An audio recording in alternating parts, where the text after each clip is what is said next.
Hello, market break throughs వెనుక ఉన్న psychology ఏంటి?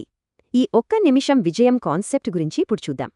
అన్నీ పర్ఫెక్ట్గా చేస్తూ ఏళ్లుగా కష్టపడుతున్నా ఒక్కోసారి ఎలాంటి రిజల్ట్ ఉండదు. ఇలా ఎందుకు జరుగుతుందో ఎప్పుడైనా ఆలోచించారా? నిజానికి సక్సెస్ అనేది స్ట్రేట్ లైన్లా రాదు. అది సడన్గా వస్తుంది. ఆ ఒక్క నిమిషం విజయం ఏళ్ల ఫెయిల్యూర్స్ని తుడిచేస్తుంది.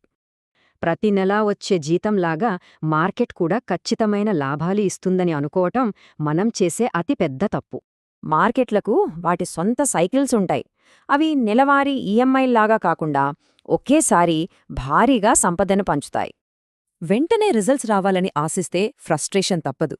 ఈ లీనియర్ ట్రాప్లో పడి చాలామంది మంచి ఫండమెంటల్స్ని కూడా వదిలేస్తుంటారు. అసెట్ ధర ఎటూ వెళ్లకుండా ఉండిపోవడాన్ని సైడ్ వేజ్ మార్కెట్ అంటారు. నిజంగా ఇదొక విసుగు తెప్పించే కష్టమైన ఫేజ్ కదూ. ఇక్కడ చూడండి, 5 ఏళ్లుగా ఫండమెంటల్స్ స్ట్రాంగ్గా ఉన్నా వృద్ధి మాత్రం 0. కరెక్ట్గా ఇక్కడే మనకు నిరాశ మొదలవుతుంది. కరెక్ట్గా చెప్పాలంటే ఇదొక అల్టిమేట్ సైకలాజికల్ టెస్ట్. ఓపిక లేనివారిని ఫిల్టర్ చేసి మన క్రమశిక్షణను ఇది పరీక్షిస్తుంది.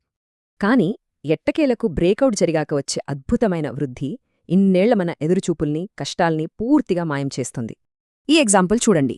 ఒక అసెట్ 5 ఏళ్లపాటు 500 నుంచి 1200 మధ్య ఊగిసలాడుతూ ఎంతగా టార్చర్ చేసిందో. కానీ సడన్గా ఫండమెంటల్ సెట్ అవ్వగానే బూమ్! ఆ అసెట్ ఏకంగా 100 రెట్లు భారీగా పెరిగిపోయింది, చూసారా? నిజమైన విజయం వస్తే సంపద కాలువల ద్వారా కూడా ప్రవహిస్తుందట. అంటే ఊహించని మార్గాల్లో లాభాలు ఉప్పెనలా వస్తాయన్నమాట.